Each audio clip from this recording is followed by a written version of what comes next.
So if you are ready, we can start our today's conversation.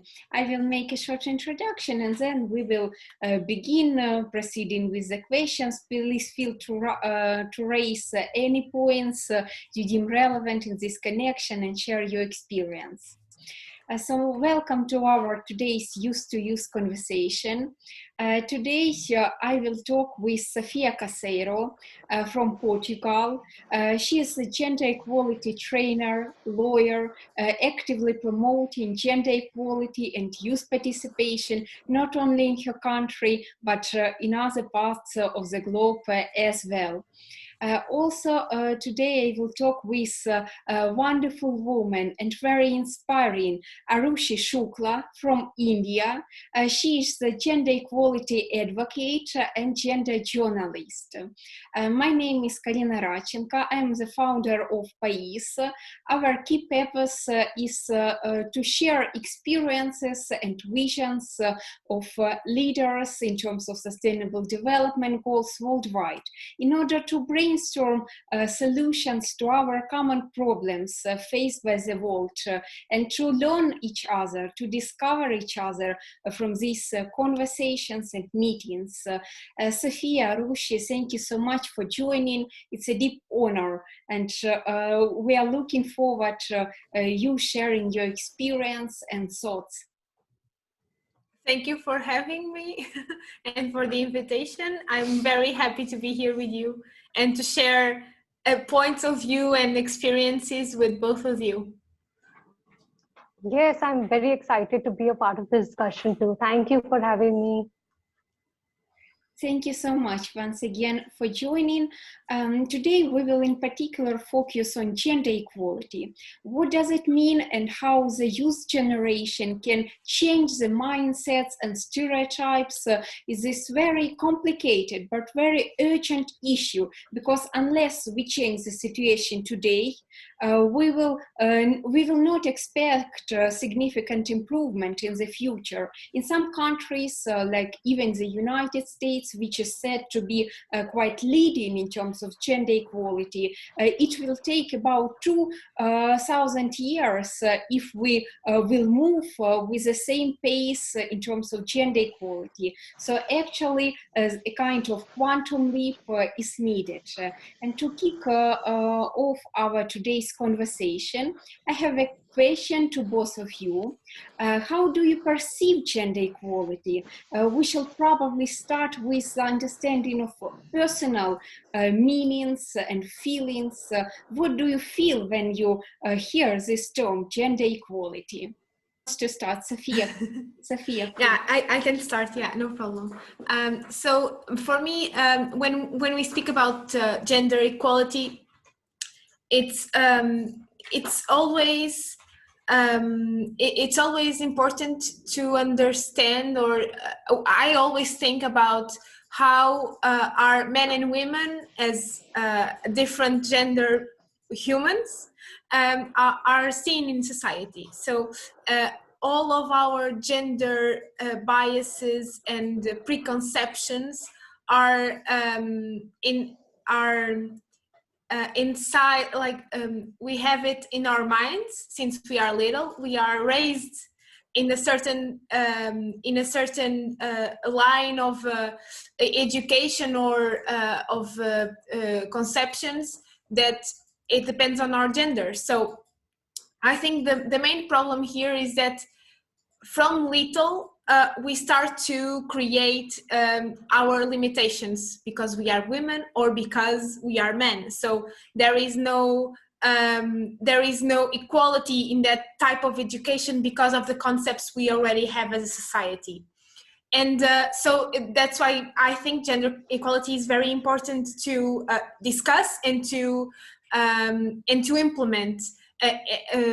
Particularly in the smaller stages of education, there are a lot of like conservative views that okay, but we cannot create men and women in the similar form because they are different genders. There is no problem with being different. That's our gain. So I think the problem here is to have the same opportunities and to perceive that because we are women and because they are men, that we can all contribute to the society as a whole, and in the same ways, not in different ways. That's why we can, for example, I was just reading something about women in technology, the lack of women in technology, because they are not incentivized to pursue that career that's qualified almost as a all men career, and girls and women are disincentivized to follow that path. This is a preconception that doesn't make any sense. These are choices that were made and enshrined in the society, and that it doesn't make any sense to have them now. So that's the main fight, I think. It's to tear down those biases and those preconcepts that we have on gender and the different genders' position in society. I don't know if that answered your question. Absolutely, I totally agree, because there is no gender inequality in nature, because we are all equal in terms of 50% of women and 50% of men, and all these gender inequality biases exist in minds. And of course we shall start from the primary point, because everything is learned. Our stereotypes and our understanding of gender is learned, and if it is learned, it can be relearned, and we can reform this mindset. Aarushee, do you see some connections with your perceptions? Yes, and to start speaking at all, I really apologize if I pronounce both of your names wrong. I'm sorry, but it's Sophia and Karina, right? Yeah. Okay. Perfect. So for me, when I talk about gender equality, for me it's very basic. It's just acknowledging and understanding that we are a gender diverse community. And it becomes so simple. I mean, when you say this out loud, that we are a gender diverse community, then we are saying that we have different needs. We have different sets of needs, which need to be addressed in a different way. So, just getting out of that cocoon of homogeneous community. And you say that, no, we are heterogeneous. We all have different aspirations. There are so many voices coming out from the community. There are so many different ways that need to be addressed, different things, doing things differently. So when you begin with that, I personally, for me, I think that should be the starting point to, just even navigate what is gender equality or gender equity for that matter. And like you said, Sophia, it's so important to begin with understanding this, and then to go beyond the binaries, to talk about genders, because diversity is, when we're saying diversity, we are saying that there are people with different needs. And I'll talk about one of the articles that I wrote recently. So I was basically analyzing, using my feminist lens, Ayushman Bharat. It's a universal healthcare scheme in India. And I wanted to do it differently because I really wanted to see how, the gender disaggregated data was bringing the reality from the ground itself. So what I did was I went and spoke to over 60 women-headed households in a district in India. And I wanted to see how the scheme, which on paper looks really good, how was it performing or coming out on from the ground, talking to the people on the ground. And when I spoke to them, I realized that there is this gap between the aspirations and then how are those aspirations being met. And even when we talk about women-headed households, because that makes a major component for the government of India. So they have a different category for the women-headed households, and they are one of the major beneficiaries of that scheme. And when I spoke to those women and I saw for myself up close that it was not bringing change to the amount that was being told to the mainstream media, that's when it hit me. And also it was this enlightenment moment for me as well, to, to understand the importance of, again, evidence-based policy making that we talk about. It has become a buzzword these days, to have those policies which are reflective of the demands of the people or represent the aspiration of the people.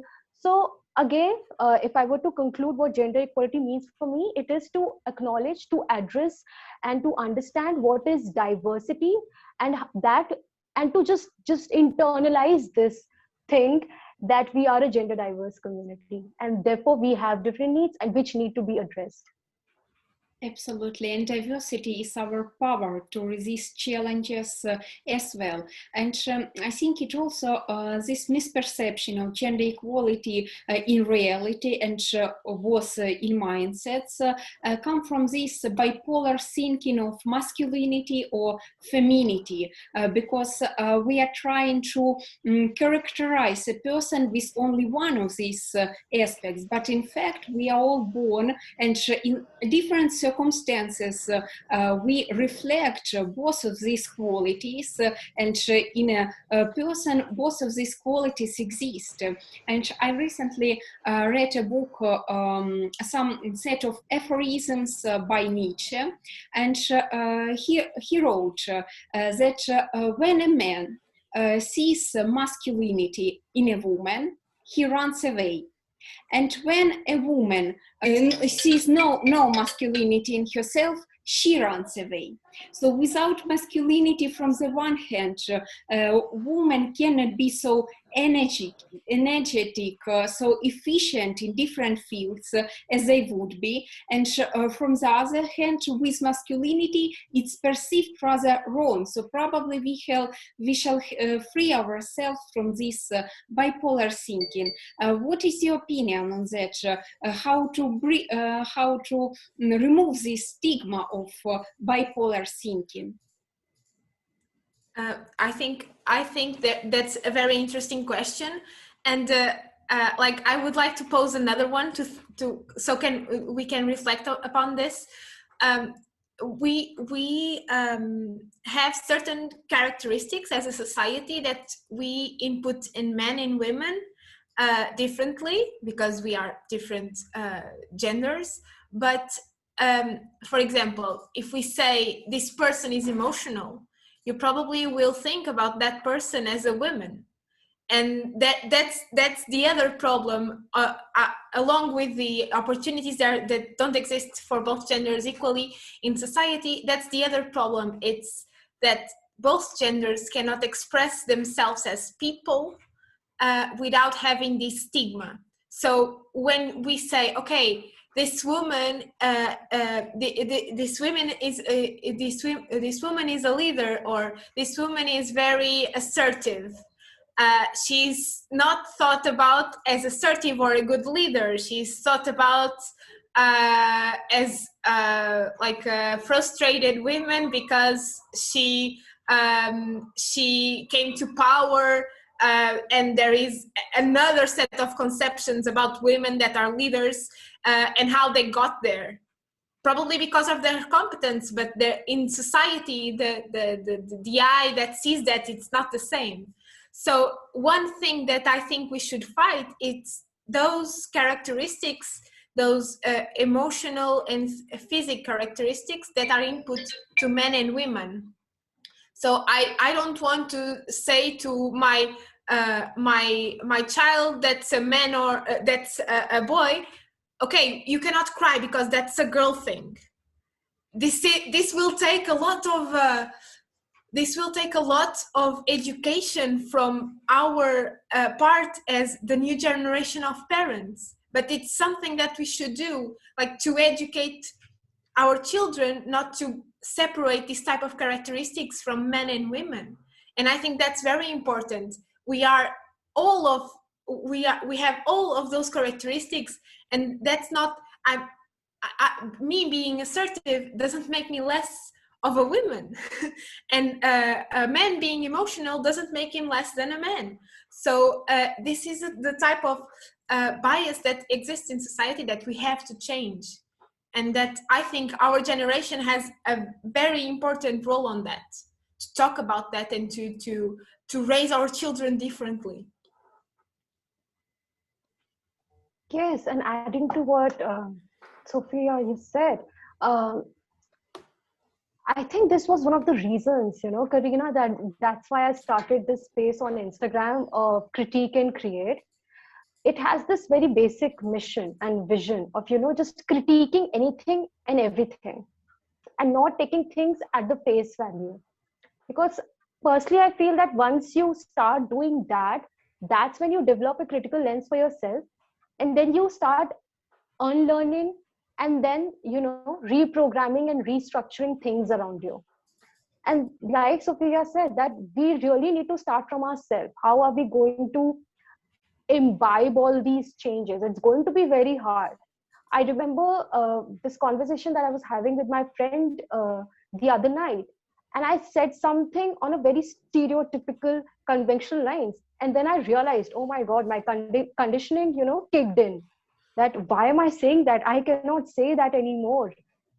So these things, so in case you are constantly engaging, navigating, negotiating with these conversations, to engaging, just doing these deep rigorous introspection and talking about it, discussing, I think that that's the way to go.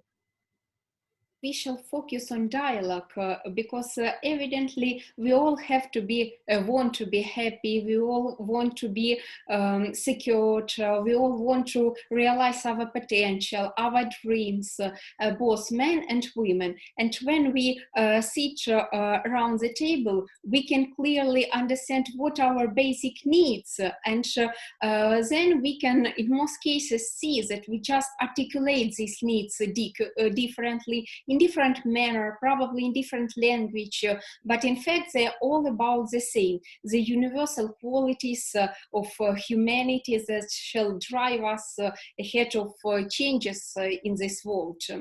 What are the stereotypes or challenges that you've personally experienced, if there are any, and probably how you've dealt with these challenges? You can go first, Aarushee. This question, it brings a wide smile on my face because there are so many challenges on literally a daily basis that I believe most of us go through. To highlight, I think I'll talk about two challenges that I face almost on a daily basis. Uh, the first one being, and just dealing with how your work is being received by the people, given that you are living in a very deep rooted patriarchal society. Almost on a daily basis, you will find people who will render your work as inconsequential or as something that is not adding value at all, or it's so frivolous, or it's so trivial. So dealing with that on a daily basis can get very hard. So how do you just reassure yourself that your work, the conversations that you're having, the dialogues that you are engaging in are adding value, is something which takes a toll on your mental health. The second one, I would say that so because I started engaging with such conversation from a very young age, at about 16 or 17, uh, and still I face this, because I don't know, but then because I'm a young woman, and it becomes difficult for some people to listen things from coming from a woman, especially when that woman is even younger than them. So that is also very difficult. So these are the challenges. Other than that, it's simple. Whenever you're saying something which is different from the norm, or which is challenging the status quo, or which is challenging the structures of the society, the if you're saying that there is systemic inequality, then people who are at power or who are benefiting from it will definitely try to do something to just bring you down so that they can continue being at that position. So again, dealing with that.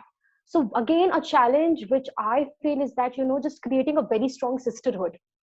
It's very important. And now that we are finally started speaking about it. But then again, I was just thinking, and I wrote it in my diary, that how how ironical it is to, just talk about stronger sisterhoods in the times of capitalism, when everybody's thinking about themselves, everybody's thinking about the profits that we need to make, or the one thing that we have to do which would make us better, or which would reflect better on our resumes. So how to just navigate through that, and why is it that all the struggles, or all these navigations, these difficult decisions or difficult conversations are to be done by the so-called marginalized people? So what do we do, to just redistribute the resources or the power, or to challenge that power equation? So I believe these are some of the challenges that I do face. And what you've mentioned, it's a kind of double stereotypes, because from the one hand, in gender equality stereotypes, when a young woman wants to change the mindset, wants to change the game, and from the other hand, it's youth stereotypes. So it's very kind of double pressure that we should deal. And what you've mentioned regarding sisterhood, I think it's essential that women go shoulder to shoulder. I think just to add up to what Aarushee said, because I feel the same. This was a reflection that I was doing before this conversation, that I always felt that, or I always looked for since the beginning of my career. I always looked up at women that were my bosses, and thought, okay, this person will probably be a mentor to me, and I will, this is the type of job I would like to do. Maybe I can learn from her, and we can have this type of helping each other. And this is very difficult to happen. I felt that difficulty because we are younger, because we have the knowledge they had to fight for a lot more than we did, because we are from a different generation. So we have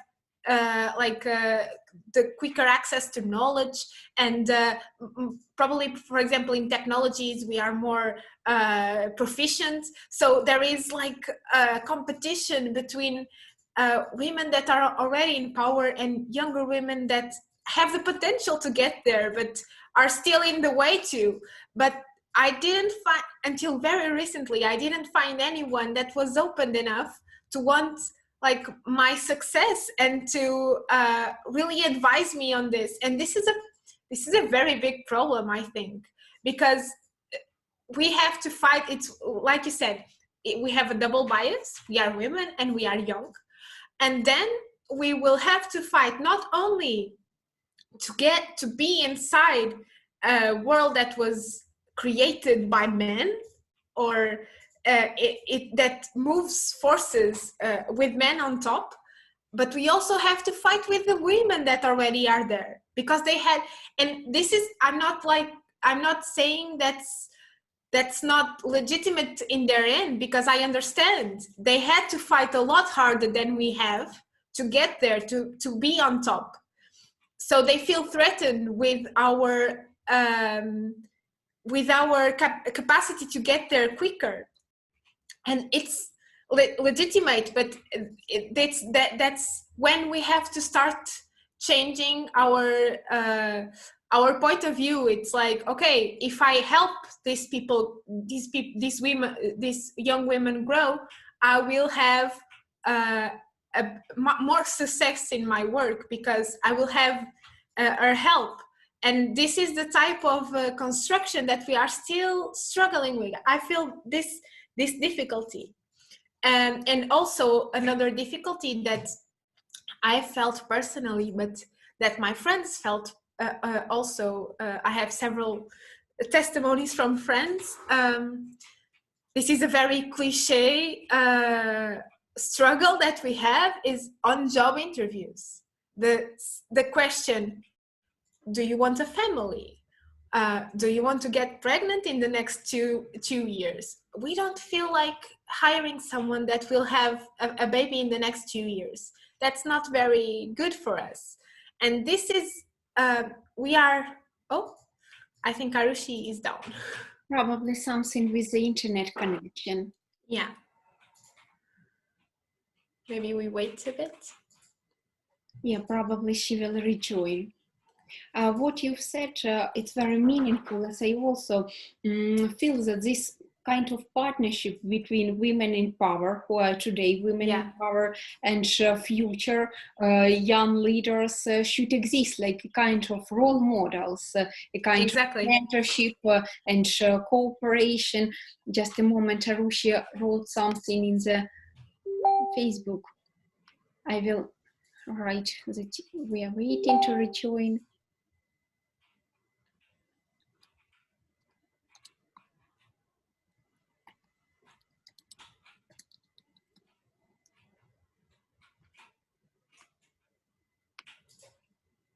She's trying to rejoin. She sees a kind of reconnecting sign. Ha. Oh, Aarushee, you are with us. I have no idea what did just happen. I'm so sorry. With Zoom or internet. No worries. It's great that you are with us again. Now I forgot what I was saying. I'm so sorry. Yeah, no problem. Yeah, I was talking about like this type of biases that still exist in the workplace and in the work market, where women are perceived as less competent because they are able to have children. And this is an option that we should make. Do you want a career or do you want a family? And it sounds like or I think we tend to, I feel this personally, we tend to think about our choices in a more, how do I say it? We tend to limit ourselves in our probably dreams or achievements because of this conception that, okay, if you have a family, you cannot have a career, or you have to be more modest with your dreams because you can get both. And this is the type of thing that, for example, men are not concerned about. And that's also a problem. Because if we want equality, men have to have the option to have a family or to be dedicated to family and not the career, without being perceived to the society as less of a man or less of the provider. And this is another issue that I think we are struggling with still. And we've talked a lot about this as a society, but it seems like it's so enrooted in the society that we are still having this problem and this obstacle, I think. Yeah, regarding these questions, are you single or are you married? Do you want to find family? For instance, when you do not, when you didn't see a person for some period of time and then you meet, this first probably question among one of the top questions arises. And it's not a problem that people ask about your family, about your values in terms of raising children in future or now. No, the problem is correlation between the success of a woman and her success in terms of family. So we can a kind of alternative, as Sophia mentioned, to decide, to choose between these. And as I always like to say, sometimes the woman's place is in the kitchen to save people from hunger, and sometimes the woman's place is on the battlefield or in politics or anywhere. It's just a situational scenario, and every woman has the right and has these options to choose from time to time different roles. And it's also about not diversity between genders, but diversity of our revelation as humans, of our self-persistence, of our dreams, and so forth. Speaking about the opportunities for youth, Sophia has already touched this aspect project, and Aarushee also showcasing some conversations with people, these grassroots problems. How do you feel about the role of models of mentorship in this context? How it should look like in order to be efficient, to deal with these stereotypes on the grassroots levels? Yeah. Karina, if we are to talk about opportunities for youth, firstly, I feel this is very contextual. I mean, it would not be right on my part to say that yes, there are so many opportunities available, or no, there are not opportunities available at all, or even when we talk about mentorship for that matter. Because then again, my context is going to be very different from the context of my neighbor. So when I talk about my context, everything from my education, the access of resources that I had to, my mobility, then my social location, and then which in turn decides my ranking in the social hierarchy, because it is very much there. I mean, we have to really accept that we are living in a very hierarchical society to begin with. So, having said all of this, if I say that yes, there are many opportunities. If I were to say it from my perspective, I would say that yes, there are many opportunities available, and there is a lot of scope of mentorship for that matter as well. But then that wouldn't be right on my part, because at the same time I see that there are so many people who want to have those opportunities, but then they are robbed of those opportunities because of the social location that they come from. Even when Amartya Sen, talks about this capabilities approach, or then how your capability set is designed, or how you can pick and choose um, the kind of exposures that you want to expose yourself to, and then the process of designing a opportunity set for yourself. I would say, and even Amartya Sen says that a lot of it is determined by what kind of social background that you have. So when all these social factors are then determining the kind of mobility that I will have in the long term, then that is very problematic to begin with, because we have so many people who do not have the same share of cake, who do not even get to see that there is a huge cake existing.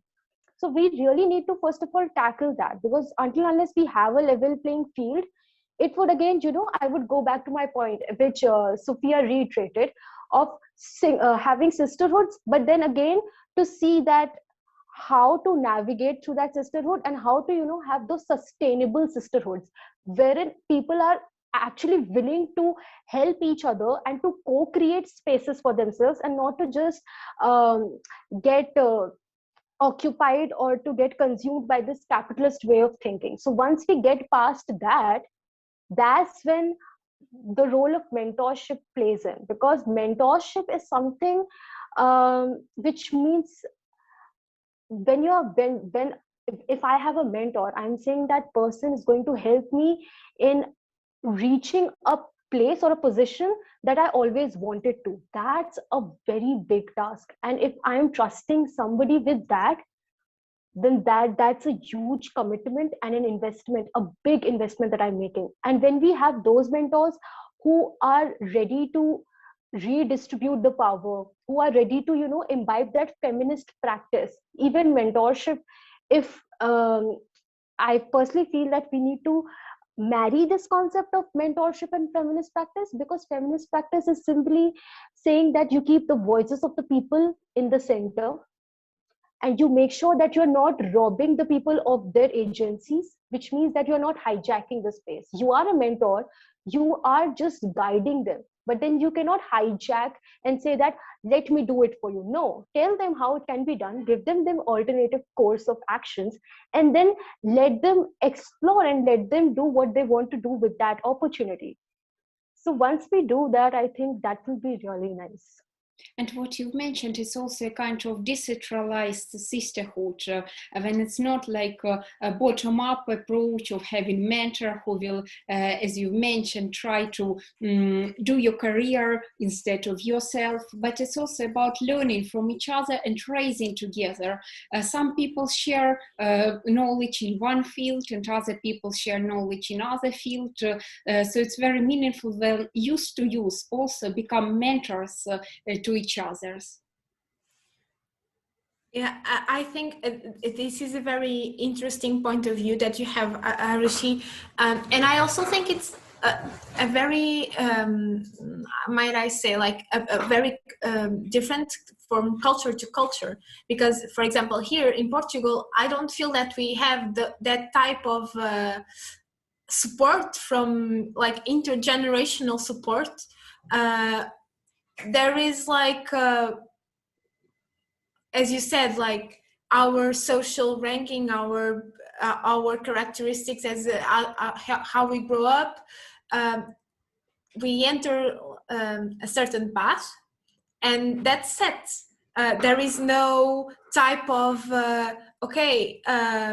Now I went to this school and I choose to have that different type of high education, and I can choose and be whatever I want. It's all about the opportunities that you will find on the way, and that's not available to everyone. That's something that it will be very, and here we have a problem with like even in there are some news in the government, okay, they are family. That doesn't mean they are less competent, but it's all of like they are all related in some kind of way. But I feel that that's an issue that we have to really tackle, because there is no type of cooperation between generations, no type of that sort of culture. I think it's changing slowly. For example, in my field of law, when when I entered for university, my colleagues, like we are 300 in one class, most of them, they had their fathers or mothers were lawyers or judges, or have a career in that type of in that field. And there are very few that are the first to go to that career and to want something that their families couldn't have. So it's also a struggle in that end, because of course that if I'm going and I'm the first one to study law, I will not have the same help or mentoring actually that the family can provide if they are already in the field. So the opportunities that open to us that were not related to that field will be lesser. So we have to struggle alone, and there is no type of mentoring, or we can there is like a very strict culture academically where there is a wall between the students and the professors. It's slowly tearing down, but it's still there. There is still there is a gap, and we are now trying to close it and to have that type of mentorship. I was listening to a law professor the other day, and she was saying, of course, that if a girl or a student of mine, a woman, comes to me and says, okay, I have an interest of doing an Erasmus program or studying this, I will help her. But that's not the type, that's not the usual relationship between a professor and a student. So that's something that we have to still put in our society as a good behavior, and then we can think about implementing mentorship programs, and to acknowledge that everyone has the same type of opportunities.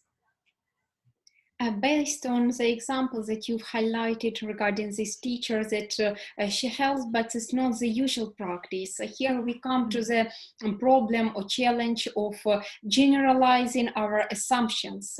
When I started doing boxing, there were a group full of men. I didn't feel a kind of gender inequality, as I did the same trainings, the same situations. I was like almost the same in terms of our trainings, but at the same time, some other women who then came, they felt this kind of gender inequality because yes, the group was the same, but I don't think the problem was in the group. Probably it's because we had the same society, but it doesn't mean that all of women experience this gender inequality. If there is one woman that experiences and there is one woman that doesn't experience, it doesn't mean that there is no gender inequality. So we cannot generalize this as gender equality good and positive environment or either negative, because we all perceive it on our own and personal level. And here we should tackle this personal feeling of women in this particular society without putting this stigma of how to call this society, whether it is good for gender equality or it doesn't. So kind of this not generalizing, but speaking about particular experience. And in terms of your particular experience, you did a great job in promoting gender equality, and you are still doing, motivating girls and future leaders, future women leaders. Could you please share some examples of your projects in order to motivate so other people also get inspired and probably try something similar in their respective regions? Okay, so I'll take you back to the lockdown period, and precisely that was a period when all the projects that I've been working on now, that's when it started. So I was in my last semester of my post graduation, and we were all asked by the college authorities to retreat back to our homes and to complete our dissertation from home because of the pandemic and the lockdown.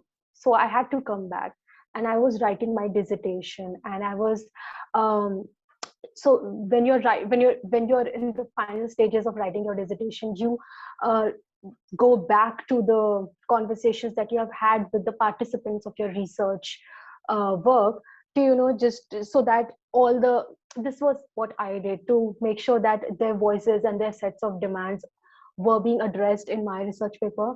And it was during that time that this cycle of thought started within me, when I started critiquing my own privilege, the sets of privilege, which was, allowing me to sit very comfortably in my home to write my dissertation at a time when I was needed the most on the field, because I had been working on the field since I was 17, 18. And now the time when I was really needed, this is what I felt, that I had to be on the field. I was basking in the glory of my privileges. And it was a very difficult period for me, to just keep on critiquing yourself and to understanding your own privileges. That's when I realized that if I continue on doing that, that would be very problematic, and that would be very unhealthy for my mental health. So then I picked up my pen and I thought that what is the most that I can do at this moment? I was reading newspapers because I do that. I have the habit of reading newspapers, but then I wasn't getting that. I was not able to see the news which was reflective of the demands of the women, especially. So that's when I realized, and also it took me back to the several fieldwork projects that I had done beforehand. And the newspapers, they were covering the troubles and the lot of troubles that the migrant laborers that had to go through in India. But then I was seeing that they were looking at the migrant laborers from a very homogeneous perspective. So they were saying that it's just one community. But then I thought that what about the voices of the women migrant laborers? Why is nobody talking about that? And even if they are talking, why is that it is being disproportionately represented in the mainstream media? So I took it upon myself.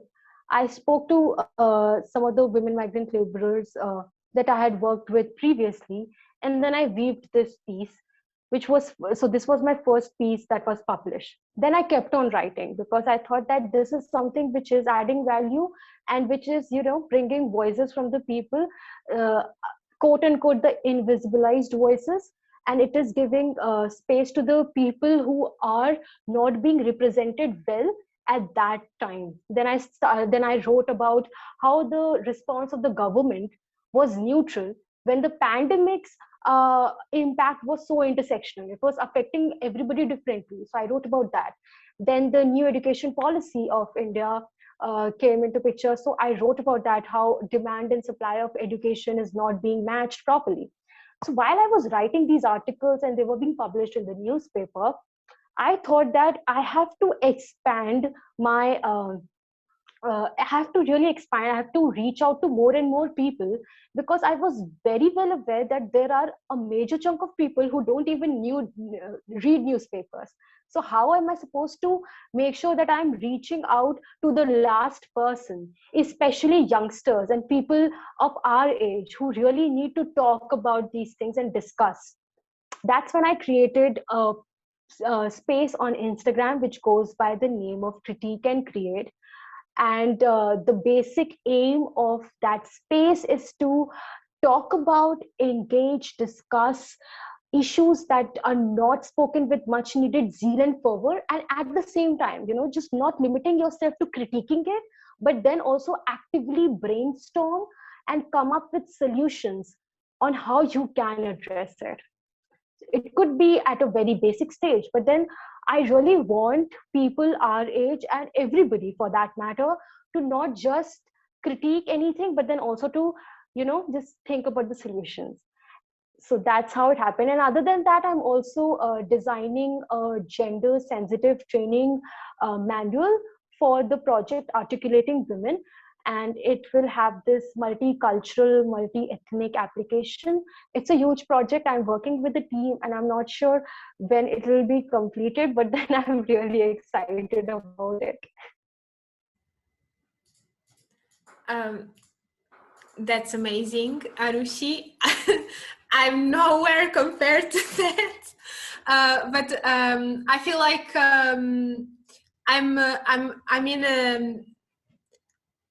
I'm doing my gender equality activism through mostly, I think, through education. So right now I'm part of a voluntary group, local Amnesty International group, and we go to schools like basic schools and secondary schools, high schools, and speak about human rights mostly. I remember we had one particular session where we spoke about gender equality that was very important to me to get a sense of what was happening in the high school and with the younger community right now. So we did an exercise, like they were standing before pre-COVID. This was pre-COVID, that we cannot do that now. We just do it online. But we did an exercise where we asked some questions. For example, do you like cats or dogs? And they would divide in right and left. Are you a feminist? And mostly the boys went to the part they were feminists, and some girls stayed in the part that they were not feminists. And I was like, oh my God, I need to, we need to talk about this. What is, because there is a very, I don't know if you feel this, but there is a very big stigma around the world, around the word feminist. We have to explain it, that it means gender equality, that we have the same opportunities. And this is something that's very troublesome, because we have studies now that say that I think 70%, I'm not sure about the figures, but it's some type of that, around that number, 70% of high school students feel that's normal, that their boyfriend is violent. And there is some type of control in the relationship because they feel that's the way they care.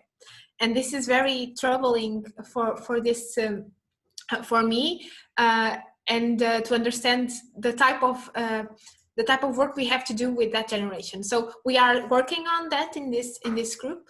And also, as an academic, I was fortunate enough to be invited for the regional consultation for the G20 Interfaith Forum last year, in the specific group of gender. So it's a different, very, very different forum than schools, but where we can, it's a forum with religious leaders and people of different faiths where we can speak about gender and all of those different perspectives on what's the role of men and women in society and how do we as religious leaders can help with that. And one of the things that was very proud about was that in our final recommendation we wrote that religious leaders should only, or should struggle or fight for only doing interpretations of their religious texts in a way that there are no stereotypes around men and women, and there is no type of justification for violence against women.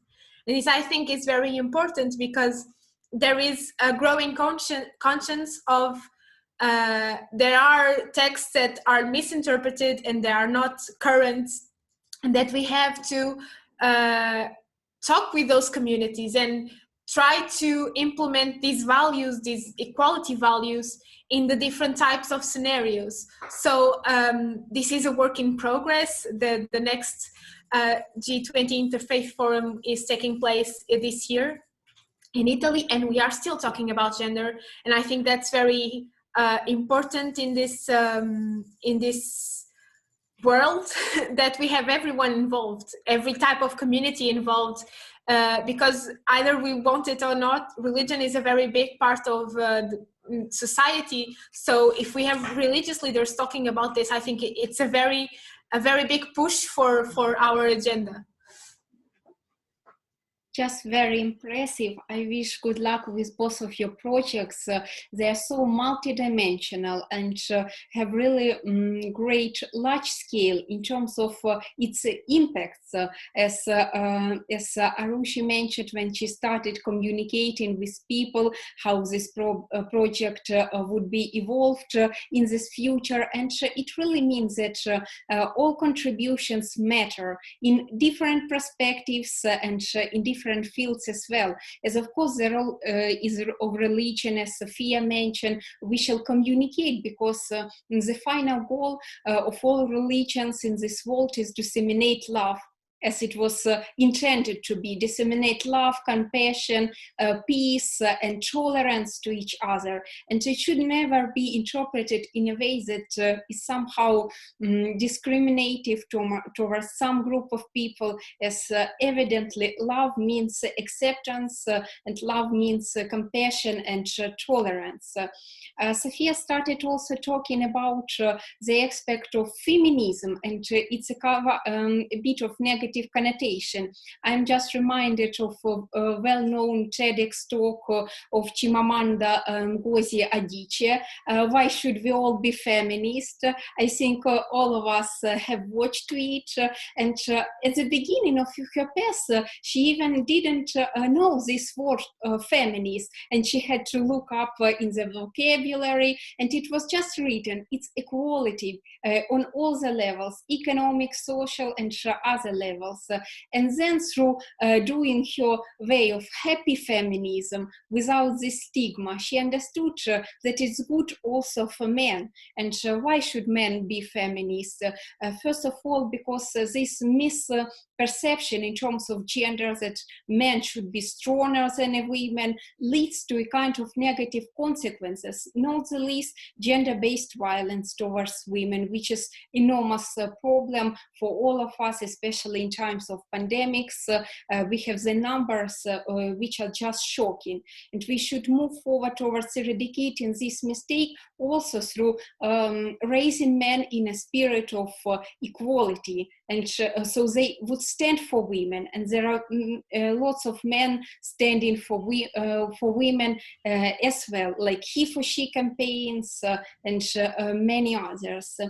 So regarding this point, what do you see should be the role of boys or young men and men in general to push this change, to stand for women and to help them in this, to help us in these aspects?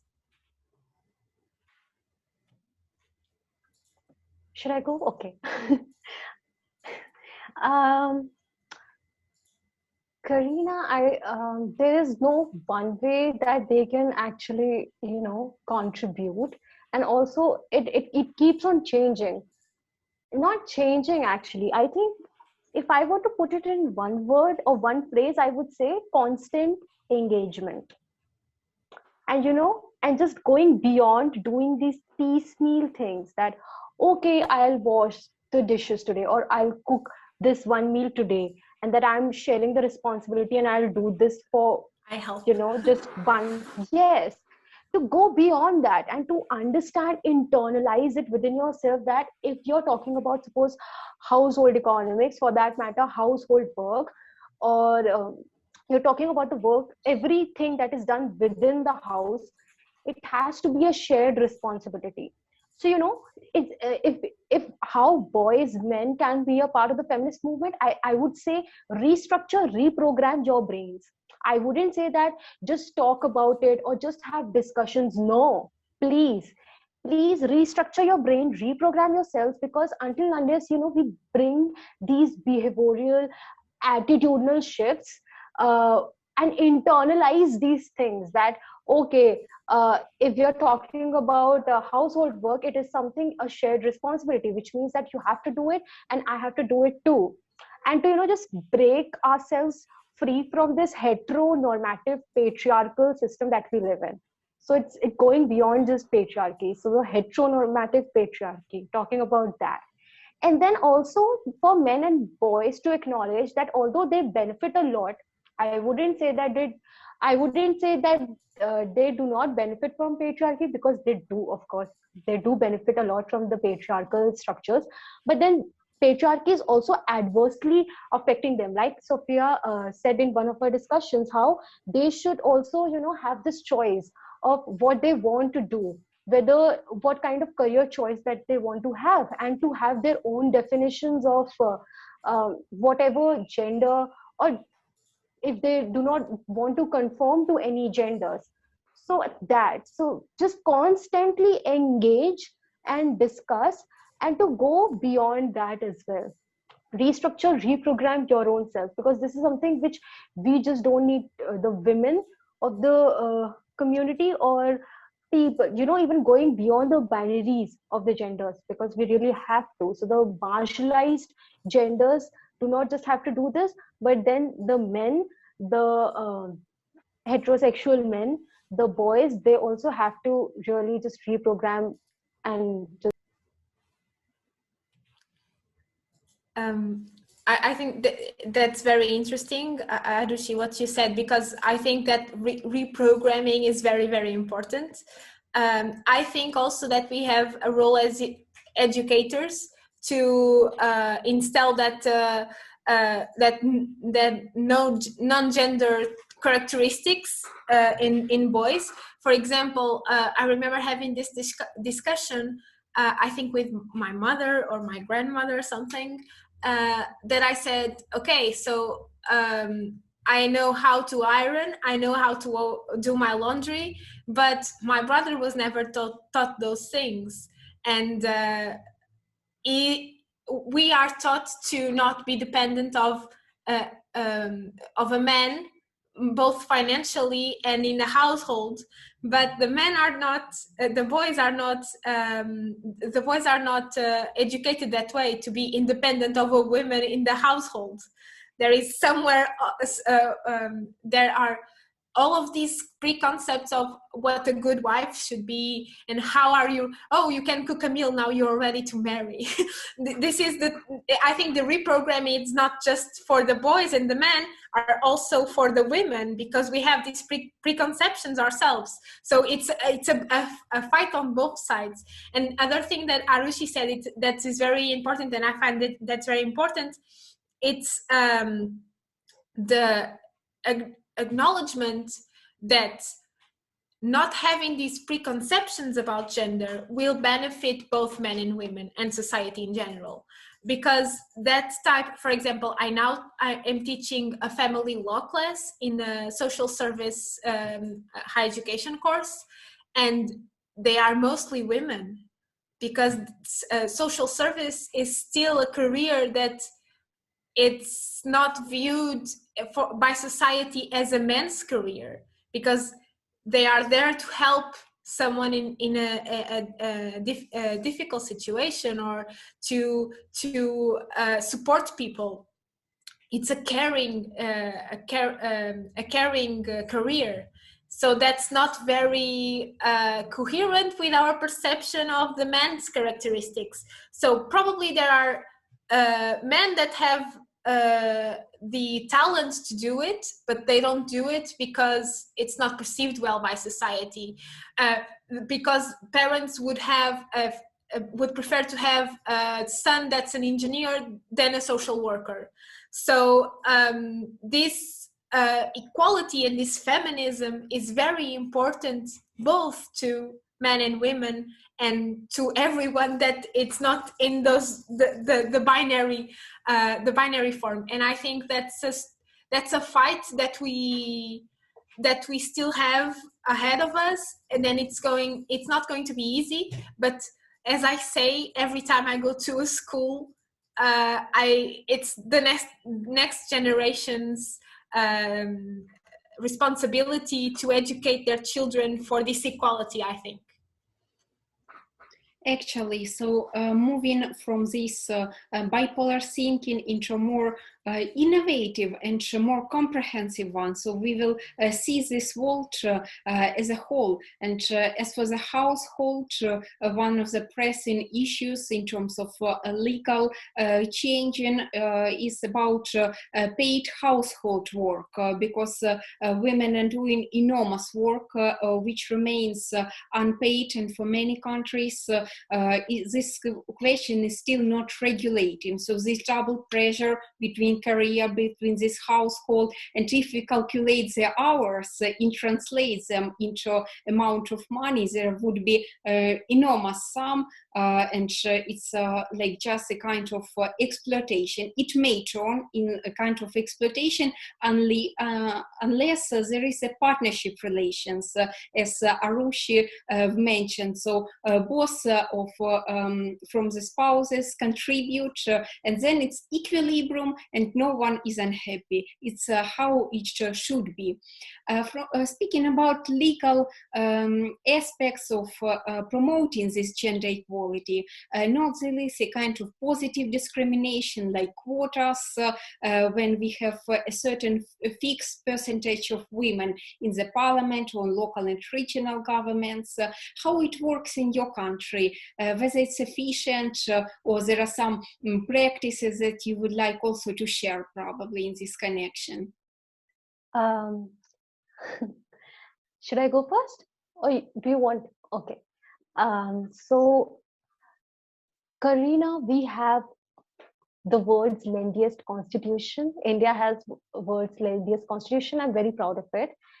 And there are articles in the constitution which talk about this thing that you just spoke about, how, having positive discrimination. And so I would say, when we talk about the whether or not this aspect has been incorporated in the constitution, I would say yes. And if you were to ask me if positive discrimination is something which really adds value or brings about a change, I would say yes. I'm not sure how much change it is actually bringing. Definitely there is a change, but then it is needed. I mean, people who say that why do you need reservation, or when you're talking about gender equality, and then you're talking about reservation for women, or reservation for transgenders, or reservation for persons with disability. Why are you talking about that? We need to talk about that because we have been historically oppressed. And when we're talking about gender equality, I really want to say it out loud to those people that when you're talking about gender equality, you're talking about equity. And what is equity? You have to have a level playing field. When I have been here for centuries and you have been there, then of course I need some push, and that is in the form of reservation, which would then ensure that we are at a level playing field. But we haven't really arrived at that, because when if you see some percentage of women occupying leadership roles, or if you see some representation of women or representation of different genders in different occupation, that doesn't mean that the picture has changed. Because until unless your mindsets change, I don't think the picture has changed, because still we are living. I would again reiterate that the society is very patriarchal. The mindset is something which takes a long time to change. So until unless that change happens, I wouldn't say that, okay, let's do away with reservation. No, reservation doesn't just mean that you secure the spot.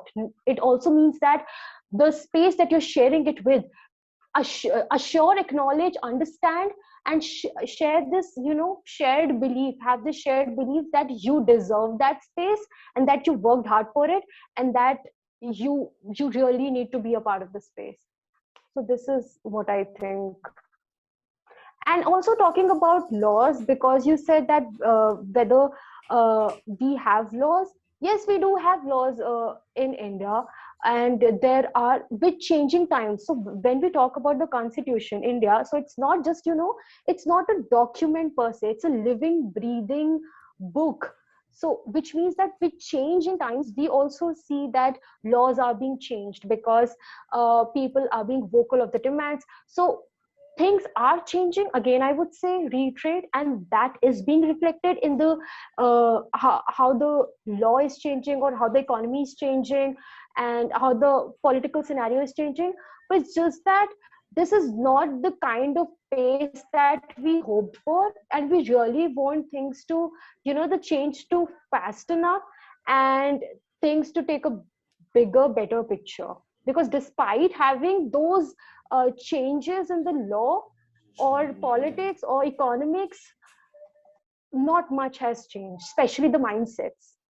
Absolutely. Until this negative mindset exists, no significant impacts can be expected. I've recently read a report from Sweden when it was analyzed that some women who got elected to the parliament due to these quotas, not the least, it has helped to remove some barriers. But at the same time, they were subject to constant bullying, to a kind of pressure, not the least social media violence that happens not in the physical form initially, but also in the form of words, negative, which precluded them from fulfilling their functions. And it's a very important aspect that we should guarantee also the freedom of choices, the freedom of movement when a woman gets elected.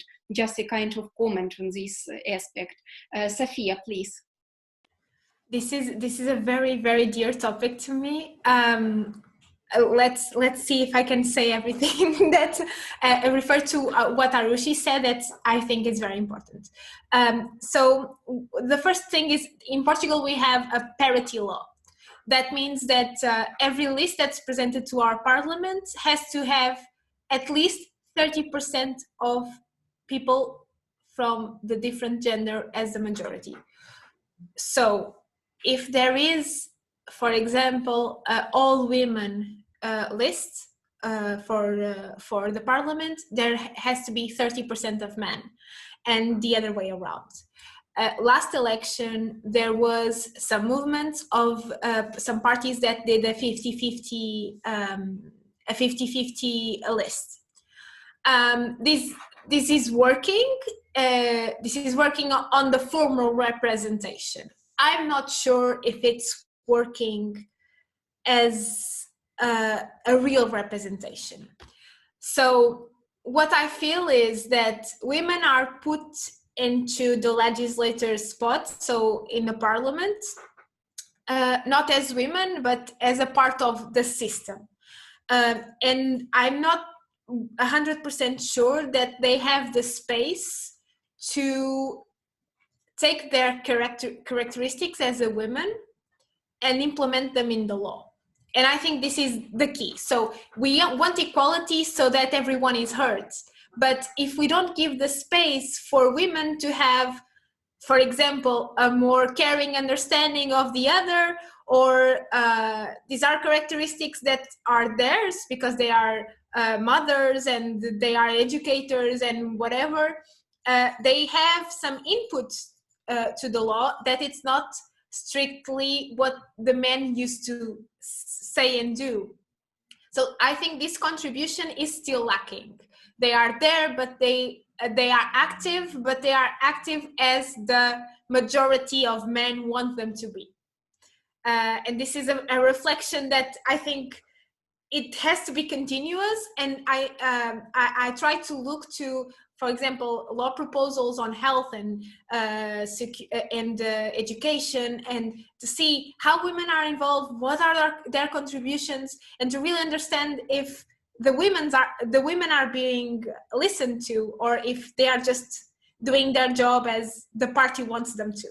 So this is one point. The other point is, as Aarushee said about representation, of course, that having a person that's not the homogeneous representation, it's good because it allows people that, or children that don't usually see that type of person there, and they identify with it, to dream bigger. So I think that representation is important, and to have the most diversity possible there. It's very important in all types of power organs and the specification. So and the other thing that Karina said about now I forgot how we can promote this type of equality. It's I feel it comes down again to education. If we educate the children and young people in this civic understanding that they can contribute, they will have something to say. I feel like here we have a problem with this. So there is the grown-ups don't interest themselves in politics, so the youth doesn't interest themselves in politics. And also there are very small cohorts of young youth parties that are built around the sons and daughters of people that are in the party. So there are very close, I think, very, very close groups that do this political participation. So I think the youth participation needs to be more and better, and also with women's participation, like I don't know if this is the right expression, but like translating directly from Portuguese, it's the feminization of politics that we need to put our feminist point of view in that type of in that sense. I remembered something. Sorry. There was a study that showed that the countries that were led by women had a better response to COVID. And this is, I think, one of one of that like proofs that yes, there are women that can do differently and better, or not better, but in this type of situation, maybe they have different points of view that are helpful to the installment of politics that we need right now. So I think that's a demonstration of this politics feminization I was talking about, that is needed. Sorry, I lost myself there a bit. Thank you so much for highlighting very important aspects. Yes, in fact, we should move towards new kind of politics, which is inclusive, which is very comprehensive in terms of hearing the voices and expressing the voices of various stakeholders, regardless of particular representation. So many people should get involved, and they should get trained, because providing professional expertise to women is really important, not the least political education, how to be efficient politicians, how to run elections, how to organize these whole processes, as it's very resources input scenes, and even if both men and women have bright ideas and concepts, without knowing how this election process works, they are more likely to fail without having resources and overall this communication, efficient communication strategies as well. And based on the experience of Ukraine, I can see how this implementation of 30% of equality, even on local and regional level, has impacted the situation in terms of a structure of the amendments, like more social initiatives for the school, for kindergartens, and other very targeted changes, but very meaningful. So everyone should be heard in this process, and we should encourage more women get into politics. And to this end, how can we do this, inspiring all young people, other young people, just through personal example? So what is your motto that you are saying to yourself, probably in some tough moments? We are all not fully secured from doubts, from some obstacles, internal and external. What to say to get motivated and to continue moving regardless of circumstances? This is so difficult to answer, because if I were to be honest, this is something that I personally go through on alternate day basis. The frequency is so high, and there are times when this voice inside you gets louder, and somewhere that this is not your voice, it is the voice of the people who are just just saying that this is inconsequential what you're doing. So voice of those people gets louder within me. It's reverberating, and that's when I just start crying. I mean, some people say that when you cry, you are being so vulnerable and you shouldn't cry. But then personally, I feel that when you cry, it feels so good. It's therapeutic for me. I mean, and if anybody who would be listening to this at any later point, if you cry too, then let's join the group together. So it's really therapeutic to cry at times, because when you do that, then try to process everything that you're going through. This is what I've started doing lately. I talk to myself. I cry looking into the mirror. I talk to myself and say, "Why are you crying, Aarushee?" I talking to myself, and I say that person said that your work is this, and you do not make sense, and that how can you write such critical pieces? Maybe somebody is helping you. You are not doing it all by yourself. So all these, so I keep on talking to myself, and then I'm answering my own questions that, okay, does it matter? Why are you giving so much weightage to the thoughts or the opinions of people who are, or the criticism that you're getting? Why are you even paying so much attention to that? Instead, listen to the people who are actually appreciating your work, or even go beyond that. Look the kind of impact your work is having. Then I take myself back to the those days when we used to have live sessions, we used to meet people, the pre-pandemic days, And I take myself back to those days, and then again I tell myself that there were people who used to who used to after the session come back to you and tell you that the how your workshop or your session helped them in navigating through their own trauma, childhood trauma, and now they are actively doing something about it. So I try to process it by talking to myself, taking myself back to the moments which actually brought me joy, because I really feel we need to do that, because we have this tendency as human beings. I'm not a psychologist, but then I feel that we have this tendency um, holding these not so good memories, but then forgetting the good things or the better things that have happened with us. So if you hold on to that, so I think you'll be that's a good motivation to go with. And second, which is very important, is to have a very strong support system, which is again very difficult to build. It's not necessary that your family has to be that support system. For example, I found a very strong support system in my family, but then I do realize that there can be instances when family is not supporting you. Then try to look out for friends who can be your support system. So build a strong support system. That will really help you a lot. And again, whenever you feel bad, you can go back to your support system.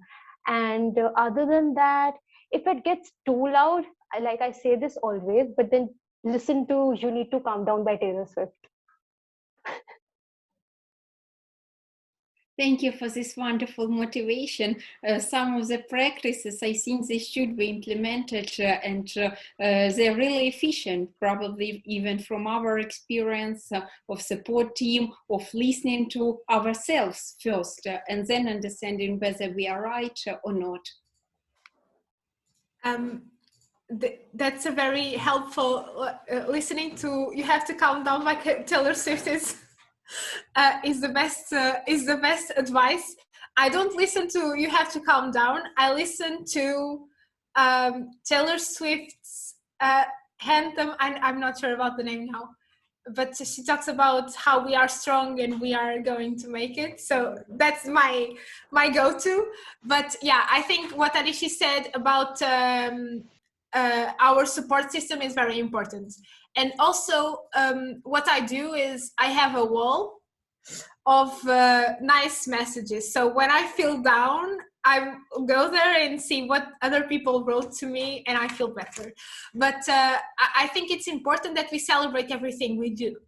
Sometimes, for example, for us to be here talking to each other, I think this is a great achievement, and I shared it with everyone because we are making ourselves heard, and I think this is a great experience, and we are sharing our knowledge, as little as that is, or as a lot as that is, with others. So we can, if we inspire one person, this is like the goal that we wanted to achieve. So what I do when I'm not feeling like the best is to go over the previous achievements and to see, okay, what I have done so far to get here, and I think also to let ourselves have a break. So, okay, today I don't feel like doing it, tomorrow we will do it. And this is very important to our mental health, I think, in this circumstance that we are in, that we cannot have like face-to-face conversations with our friends, and we cannot have the big gatherings we used to, and the big events, and there is some type of I think we can give ourselves a break sometimes, and that's okay. That's something that we have to make ourselves aware that that's okay to be sad once in a while, and to have a day off without doing anything, or binge watch something and just be there. And then we go back at it because we are needed, and our work makes a difference. And in every line of work, I think this is a fact. Our work makes a difference and will change someone's life. So give ourselves a break and then move forward. I think that's the good advice. Wonderful practices. Thank you so much for sharing your stories. I would probably add what I've learned, and I'm still learning to do it.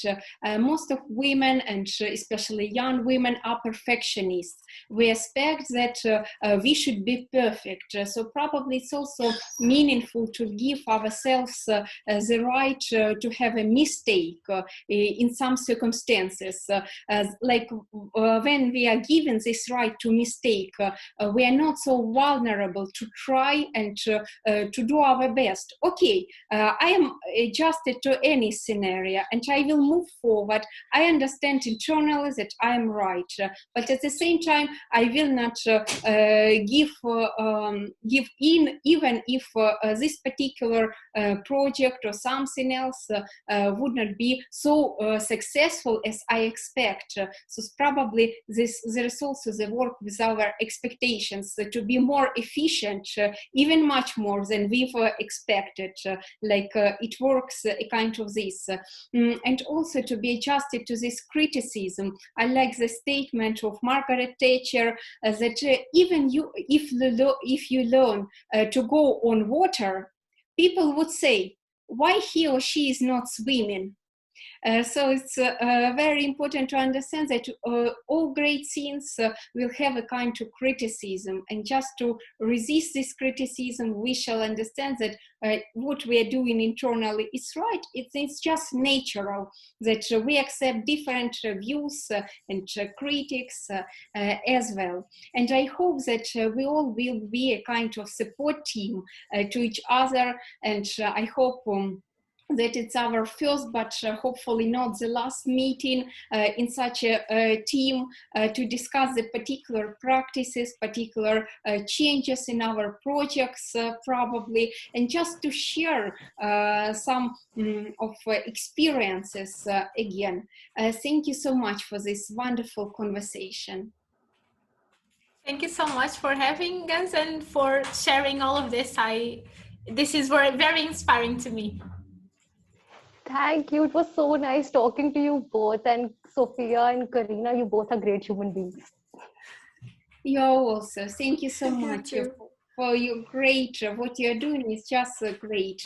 And to pursue all our goals, we shall move together. Girls to girls leadership shall be not competitive, but trustworthy, and rather in terms of friendship between our countries, cultures, and different local and regional circumstances. Thank you so much. I hope it was very useful to our viewers, and what you have said today, your practices would be followed. There are, of course, much more aspects that we could discuss, and I hope that we will have another meeting stopping on other very crucial aspects that are still remained undiscussed, but still we have touched a bit also. Thank you. Thank you.